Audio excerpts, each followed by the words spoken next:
FBR की जानिब से नई पॉलिसी का ऐलान कर दिया गया है जिसका इतलाक 1 अक्टूबर 2024 से शुरू हो जाएगा। इस नई पॉलिसी के तहत रियल एस्टेट के साथ साथ मुख्तलिफ दूसरी इंडस्ट्रीज पर भी भारी पाबंदियां आयद की जा रही हैं। नॉन फाइलर्स 1 अक्टूबर 2024 के बाद से प्रॉपर्टी नहीं खरीद सकेंगे, गाड़ियां नहीं खरीद सकेंगे और इवन बैंक अकाउंट्स भी नहीं खुलवा सकेंगे। ये पॉलिसी क्या है, इसकी इंप्लीमेंटेशन किस तरह से होगी और रियल एस्टेट मार्केट के ऊपर इसका क्या इंपैक्ट होगा, आज की इस वीडियो में हम इसी को डिस्कस करेंगे। अस्सलाम वालेकुम, this is Suhail the iron man Jafri और आप देख रहे हैं हमारा यूट्यूब चैनल एजे मार्केटिंग। अगर आपको वीडियोस पसंद आए तो कंसिडर सब्सक्राइबिंग। पाकिस्तान अपना टैक्स नेट वाइड करने की कोशिश कर रहा है ताकि ज्यादा से ज्यादा लोग टैक्स दें। ऑफ कोर्स अब सबसे पहले लोग कहेंगे कि भाई हम तो ऑलरेडी टैक्स देते हैं, हमारी तो सैलरी भी टैक्स कटने के बाद आती है। तो ऑफ कोर्स आप सैलरीड क्लास से हैं और पाकिस्तान में सबसे ज्यादा टैक्स ये सैलरीड क्लास ही दे रही है। लेकिन जब हम टैक्स नेट को वाइड करने की बात करते हैं तो हम बात करते हैं फैक्ट्री मालिकान की, जिनको समटाइम्स बिजली में इवन सब्सिडी भी दी जाती है, जिनको समटाइम्स इवन गैस पर भी सब्सिडाइज किया जाता है, लेकिन फिर भी ये लोग टैक्स नहीं देते हैं। जब टैक्स नेट को वाइड करने की बात होती है तो फिर हम होलसेलर्स की बात करते हैं, सप्लायर्स की बात करते हैं, रिटेलर्स की बात करते हैं और मुख्तलिफ बिजनेसमैन की बात करते हैं जो टैक्स नहीं देते हैं। अब लोग ये भी कहते हैं कि भाई पाकिस्तान में रहते हैं, हम हर छोटी से छोटी चीज के ऊपर भी टैक्स देते हैं। ऑफ कोर्स आप टैक्स देते हैं, लेकिन ये है डायरेक्ट टैक्स। डायरेक्ट टैक्स का इशू ये है कि जब डायरेक्ट टैक्स लगता है तो ये अमीर और गरीब पर यकसा लगता है। हालांकि गरीब की कमाई बहुत थोड़ी होती है और अमीर की कमाई बहुत ज्यादा होती है। तो जब ये डायरेक्ट टैक्सेस लगते हैं तो गरीब आदमी को फिर इसका बोझ बहुत ज्यादा महसूस होता है, बिकॉज उसकी आमदनी कम होती है। तो गरीब के ऊपर से ये बोझ हटाने के लिए बहुत ज्यादा जरूरी है कि जो अमीर हैं वो इनडायरेक्ट टैक्स दें, उनको इस टैक्स नेट के अंदर लाया जाए। अगर आप इनडायरेक्ट टैक्स कलेक्ट नहीं करेंगे तो फिर आपको डायरेक्टली बिजली के टैरिफ देने पड़ेंगे, आपको गैस पर टैरिफ देने पड़ेंगे, आपको पेट्रोलियम के ऊपर लेवीज लगानी पड़ेंगी। इन तमाम तर चीजों का डायरेक्ट इंपैक्ट होता है गरीब के ऊपर और गरीब के लिए ये बोझ बढ़ता चला जा रहा है। और अब इस तमाम चक्रव्यूह से निकलने के लिए जरूरी है कि इनडायरेक्ट टैक्स लगाए जाएं और टैक्स नेट को वाइडन किया जाए ताकि ब्रॉड रेंज के वो लोग जो बिजनेसमैन हैं, चाहे वो फैक्ट्री मालिकान हैं, चाहे वो होलसेलर्स हैं, चाहे वो रिटेलर्स हैं, उनको अब टैक्स नेट के अंदर जरूर लाया जाए। पाकिस्तान की टैक्स टू जीडीपी रेशियो जो है ना वो ऑलरेडी बहुत खराब है। दुनिया के तरक्की याफ्ता मुल्कों में ये रेशियो कम से कम 15 से 16% के दरमियान होती है, जबकि पाकिस्तान में ये मुश्किल से 8% को टच करती है। इस टैक्स टू जीडीपी रेशियो के साथ आप तरक्की बिल्कुल नहीं कर सकते और अब हम उस वर्ज के ऊपर खड़े हैं जहां पर ये मामला अब इवन सस्टेनेबल भी नहीं रहे हैं। तो अब यहां पर पाकिस्तान में ये फैसला कर लिया गया है कि जनाब ये फाइलर और नॉन फाइलर का धंधा खत्म होने का है, क्योंकि दुनिया भर में कहीं पर भी आपको ये डिवीजन नहीं मिलती कि ये फाइलर्स हैं जी और ये नॉन फाइलर्स हैं। हो यह रहा है कि फाइलर्स और नॉन फाइलर्स की कैटेगरीज बनाकर नॉन फाइलर्स पर मुख्तलिफ पेनल्टीज लगाई जाती हैं। फॉर एग्जाम्पल, प्रॉपर्टी में अगर फाइलर के ऊपर 6% टैक्स है तो नॉन फाइलर के ऊपर से 10%, 12% किया जाता है। लेकिन इशू यह है कि इस तरह की मुख्तलिफ पेनल्टीज की वजह से जो ओवरऑल रेवेन्यू जनरेट हो रहा है दैट इज नोवेयर नियर जो कि एक्चुअल रेवेन्यू होना चाहिए अगर ये लोग डायरेक्टली टैक्स नेट के अंदर आए। फॉर एग्जाम्पल, पाकिस्तान में रियल एस्टेट, ऑटोमोबाइल इंडस्ट्री और इवन बैंकिंग के ऊपर मुख्तलिफ चैनल्स पे जो मुख्तलिफ फीस नॉन फाइलर्स के ऊपर लग रही हैं वो सिर्फ 25 अरब रुपया सालाना हमें टैक्स की मद में और इन पेनल्टीज की मद में दे रही हैं, जबकि एक्चुअल टैक्स अगर लगे तो वो इन लोगों पर बहुत ज्यादा टैक्स लग सकता है, जिसकी वजह से हमारी टैक्स टू जीडीपी रेशियो जो है वो काफी हद तक बूस्ट हो सकती है। तो अब सीधी सीधी दो कैटेगरीज हैं। अगर आपकी आमदनी 1 करोड़ से कम है या आपकी आमदनी 1 करोड़ से ज्यादा है, ये एक सिंपल स्लैब बना दी गई है। और सबसे पहले तो अब जो लोग टैक्स फाइल नहीं करेंगे जनाब, उनके लिए अकाउंट ही ओपन नहीं होंगे। यानी आप अगर नॉन फाइलर हैं तो इससे पहले आप अकाउंट खुलवा सकते थे और जब आप ट्रांजैक्शंस करते थे, विड्रॉल्स करते थे या पैसे किसी को भेजते थे, उस चक्कर में आपको कुछ एक्स्ट्रा फी चार्ज की जाती थी। लेकिन अब सिलसिला यह है कि आप अगर नॉन फाइलर हैं, आप पाकिस्तान के अंदर बैंक अकाउंट ही नहीं खुलवा सकते हैं। आपके लिए एक सीधा सा जो लो इनकम किस्म का अकाउंट है, जिसे आसान अकाउंट कहा जाता है, जिसमें मंथली लिमिट 5 लाख रुपए ट्रांजैक्शंस की होती है। उसके अलावा पाकिस्तान में आप किसी किस्म का कोई बैंक अकाउंट नहीं खुलवा सकेंगे। आप पाकिस्तान में इन्वेस्टमेंट्स नहीं कर सकेंगे। यह बात सिर्फ और सिर्फ रियल एस्टेट के हवाले से नहीं है। आप म्यूचुअल फंड्स में इन्वेस्ट नहीं कर सकेंगे, आप सिक्योरिटीज में इन्वेस्ट नहीं कर सकेंगे, आप स्टॉक एक्सचेंज के अंदर इन्वेस्ट नहीं कर सकेंगे। बहुत सारी और पाबंदियां जो हैं वो अब नॉन फाइलर्स का रास्ता देख रही हैं। इन्वेस्टमेंट्स के हवाले से बात करें तो ऑफ कोर्स प्रॉपर्टी इन्वेस्टमेंट है। तो अब आप रियल एस्टेट इन्वेस्टमेंट नहीं कर सकेंगे अगर आप नॉन फाइलर्स हैं। अगर आप फाइलर हैं और आपकी आमदनी 10 मिलियन यानी 1 करोड़ से कम है और आप प्रॉपर्टी खरीदना चाहते हैं, तो भी आप प्रॉपर्टी नहीं खरीद सकेंगे। इसका मतलब क्या है, एक्सप्लेन कर देते हैं, क्योंकि कुछ कंफ्यूजन्स थी और मैंने थोड़ा सा इंतजार भी इसीलिए किया ये वीडियो बनाने के लिए, ताकि मजीद डिटेल्स हाथ लग जाएं। देखें, आप अगर 50 लाख रुपए अपनी आमदनी डिक्लेयर करते हैं और आप 70 लाख रुपए का प्लॉट खरीदना चाहते हो, तो ऑफ कोर्स आपकी बुक्स बताती हैं कि आपके पास फंड्स ही नहीं है कि आप 70 लाख रुपए का प्लॉट खरीद सकें। तो अब क्या करना होगा, आपको अपने सोर्सेज डिक्लेयर करना होंगे कि ये 70 लाख रुपए आपने कहां से लिए हैं।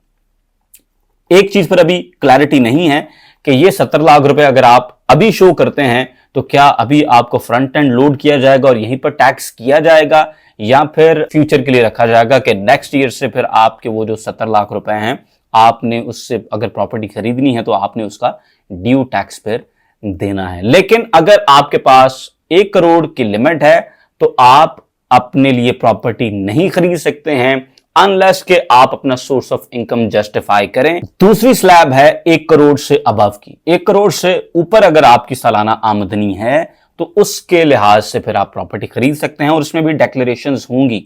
ये नहीं हो सकता कि आप अपनी सालाना आमदनी शो कर रहे हैं 2 करोड़ रुपए या 10 करोड़ रुपए और आप 50 करोड़ रुपए की प्रॉपर्टी खरीद लें, ऐसा बिल्कुल नहीं होगा। यहां पर सीन ये होगा कि वंस अगेन आपको डिक्लेरेशन देनी पड़ेगी, आपको अपनी इनकम जस्टिफाई करनी पड़ेगी कि ये जो पैसे आप प्रॉपर्टी खरीद रहे हैं ये आपने कहां से ऑब्टेन किए हैं, और ऑफ कोर्स ये पैसा फिर टैक्स नेट के अंदर आएगा। इससे पहले हो ये रहा था कि जनाब एक बंदा नॉन फाइलर है, वो टैक्स फाइल ही नहीं करता, लेकिन वो करोड़ों रुपए की प्रॉपर्टी खरीद रहा है। टैक्स बंदा फाइल करता है, टैक्स उसकी फाइल जाती है ऑलमोस्ट नल, यानी वो कहता है कि जनाब मैंने पूरे साल के अंदर 40 लाख रुपए कमाए और मैंने 40 लाख रुपए यूं करके एक्सपेंसेस में लगा दिए, मेरे पे ऑलमोस्ट इतना सा टैक्स बनता, थोड़ा सा टैक्स दिया, वो 5-10 हजार रुपए टैक्स में लोग फारिग कर देते थे टैक्स को, जबकि जायदादें वो करोड़ों रुपए की खरीद रहे होते थे हर साल। तो ये मामला जो हैं ये अब यहां पर लग रहा है कि एक बड़ा बैरियर आएगा और अब से फॉरवर्ड ये प्रैक्टिस नहीं हो पाएगी। ऑटोमोबाइल्स के हवाले से बात करें जनाब, अगर आप नॉन फाइलर हैं तो आप गाड़ी खरीद नहीं सकते। अगर आपकी आमदनी ही इतनी थोड़ी है कि आप टैक्स फाइल करने की जसारत नहीं कर सकते, तो भाई आप गाड़ी क्यों खरीद रहे हैं, आप फिर गाड़ी नहीं खरीद सकते। उसके बाद आगे फिर से 2 स्लैब्स हैं। अगर आपकी आमदनी 1 करोड़ से कम है तो आप गाड़ी नहीं खरीद सकते अनलेस कि आप जस्टिफाई करें कि आपका सोर्स ऑफ इनकम क्या है और ये फंड्स आपने कहां से ऑब्टेन किए हैं। अगर 1 करोड़ से ऊपर है तो फिर आप जितनी अपनी इनकम फाइल कर रहे हैं उसके मुताबिक आप खरीद सकते हैं ऑटोमोबाइल्स, अदरवाइज आपको वंस अगेन फिर जस्टिफाई करना पड़ेगा कि आपने फंड्स कहां से ऑब्टेन किए हैं। तो ये वो पॉलिसी मैंने आपको बताई है जिसको एफबीआर एक ऑर्डिनेंस के तहत लाने वाला है और 1 अक्टूबर 2024 से इसका इतलाक होने जा रहा है। अब जरा इस पॉलिसी के, इस ऑर्डिनेंस के इंपैक्ट्स को डिस्कस कर लेते हैं कि रियल एस्टेट के मार्केट के ऊपर इसके क्या इंपैक्ट्स होंगे। देखें, एक चीज आप समझ लें कि किसी भी मार्केट से पैसा कमाने के लिए उस मार्केट का होना बहुत जरूरी है। ये अनसस्टेनेबल मॉडल था जो चल रहा था और it can not be carried forward. ये जो नॉन फाइलर हैं और ये जो लेट फाइलर्स हैं और ये जो अंडर फाइलिंग का सिलसिला चल रहा है कि एक बंदा फाइल करता है कि मेरी आमदनी 50 लाख रुपए है सालाना, लेकिन वो 10-10 करोड़ रुपए की प्रॉपर्टी खरीदता है, तो ये शेयर अंडर फाइलिंग है और ये मिस फाइलिंग है। इस तरह की प्रैक्टिसेस की वजह से हमारा टैक्स टू जीडीपी रेशियो जो है वो इतनी बुरी वर्ज के ऊपर खड़ा है कि the whole market can collapse at any moment, अगर हमने अभी भी इसको जंगी बुनियादों के ऊपर फिक्स ना किया। It needs to be fixed. ये प्रैक्टिसेस, ये मैल प्रैक्टिसेस जो हैं जिसके अंदर क्लियरली मैलिस इन्वॉल्व्ड है, इसको इरेडिकेट करना पड़ेगा ताकि ये मार्केट रहे। मार्केट रहेगी तो फिर उसकी सारी बहारें भी आएंगी, उसमें खजाएं भी आएंगी और मौसम बदलते रहते हैं। अल्लाह ताला दिनों को फेरने वाले हैं, ये दिन फिर इंशाल्लाह फिरते रहेंगे। अब ऑब्वियस जो एलिफेंट इन द रूम है उसको हम जरूर एड्रेस करेंगे, और वो ये है कि यार लोग कहेंगे कि भाई इस तरह से तो इन्वेस्टर डर जाएगा और इन्वेस्टर डिस्करेज होगा, वो रियल एस्टेट के अंदर अपना पैसा नहीं लेकर आएगा, क्या होगा। तो जनाब बात ये है कि आखिर कब तक हम अपनी मार्केट्स को ब्लैक मनी के सहारे पर छोड़ेंगे, इल गॉटन मनी के सहारे छोड़ेंगे, कि जब जब वो इल गॉटन मनी मार्केट के अंदर आएगी और इवेंचुअली दिहाड़ियां फिर वही इल कॉटन मनी वाले लगाएंगे, वही ब्लैक मनी वाले लगाएंगे, because they are the market makers. वो अपना पैसा फेंकते हैं, उसके बाद फिर ओवरऑल जो गरीब आदमी उसे लगता है कि भाई वो प्रॉपर्टी या गाड़ियां या जो भी मार्केट है वो तो भाई आसमानों को छू रही है, लेट्स गेट देयर। और बाय द टाइम वो लोग उस मार्केट के अंदर आते हैं, वो एसेट्स ऑलरेडी इतने ओवर प्राइस हो जाते हैं कि वो अगले फिर 5-5, 7-7 साल फंस के वहां पर बैठे रहते हैं। ये हमने रिसेंटली देखा है, ये चीजें हुई हैं, हमारे सामने हुई हैं, और ओवरऑल मार्केट के ऊपर जो इसका इंपैक्ट है वो बहुत नेगेटिव है।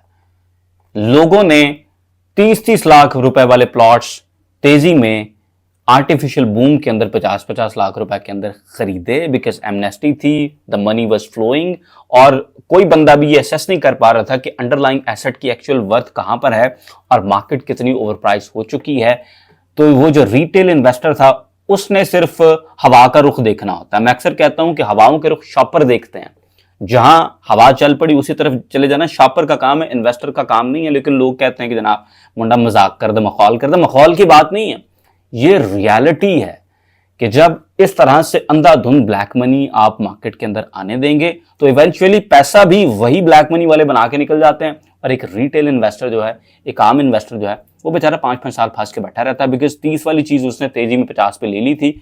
अब वो 4 साल बाद कहीं जाकर, 5 साल बाद कहीं जाकर सिर्फ उसके पैसे पूरे करेगी, तो भाई आप तो फंस के बैठे रह गए ना। तो ये ब्लैक मनी और ये एमनेस्टीज और इस तरह की तमाम तर चीजों से हमें निकलना पड़ेगा ताकि हमें एक स्टेबल और कंसिस्टेंट मार्केट मिले, जिसमें हमें पता हो कि यार आज हम जो चीज खरीद रहे हैं हम फेयर वैल्यू के ऊपर खरीद रहे हैं, आज से 5 साल बाद इसको यहां खड़े होना चाहिए, आज से 10 साल बाद इसको यहां खड़े होना चाहिए। ऑफ कोर्स एरर का रेंज जरूर मौजूद होता है, लेकिन आप ओवरऑल एटलीस्ट चीज को असेस जरूर कर सकते हो। एक स्टेबल मार्केट डीलर्स के लिए भी जबरदस्त है, एक स्टेबल मार्केट इन्वेस्टर्स के लिए भी जबरदस्त है। मार्केट जब frantically up and down move करेगी तो इसमें सबका नुकसान है, इवेंचुअली उस पूरी इंडस्ट्री का भी नुकसान है।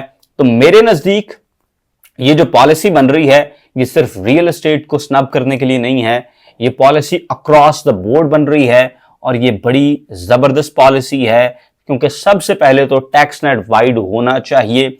हम मजीद इस तरह से सस्टेन नहीं कर सकते हैं, हमें टैक्स टू जीडीपी रेशो को इंप्रूव करना होगा, इसके बगैर अब गुजारा नहीं है। एंड मोस्ट इंपॉर्टेंटली हमें मार्केट के अंदर स्टेबिलिटी लानी होगी, सो दैट एक नॉर्मल बंदा, एक आम इंसान जो है वो इस तरह से लूटा ना जाए कि जब ब्लैक मनी आती है, मार्केट शूट करती हैं, और फिर जब वो सैलाब गुजरता है तो तबाही हुई पड़ी होती है।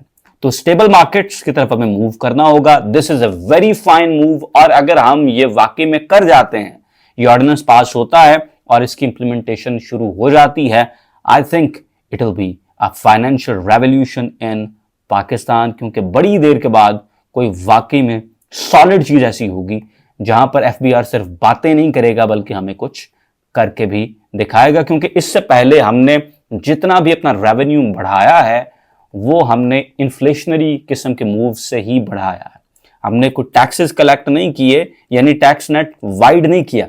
जो लोग ऑलरेडी टैक्स थे हमने उन्हीं बेचारों को टैक्स करके मजीद चीजों को बढ़ाया है, या हमने बिजली महंगी करके टैक्स पकड़ा है, या हमने गैस महंगी करके टैक्स पकड़ा, या हमने लेवी ज्यादा करके टैक्स पकड़ा। लेकिन ये जो ऑर्डिनेंस पास हो रहा है ये करने वाला काम है, बिकॉज इससे उन लोगों पर भी हाथ पड़ेगा जो अपने आप को सीक्रेट काउज समझते थे कि हम पूरे मुल्क को ब्लैकमेल कर सकते हैं, और इंशाल्लाह हम अब ब्लैकमेल नहीं होंगे, अब एफबीआर ब्लैकमेल नहीं होगा। आज की वीडियो से सिर्फ और सिर्फ इतना ही, इंशाल्लाह आपको मिलेंगे अगली वीडियो में। अपना बहुत सा ख्याल रखें, अल्लाह हाफिज।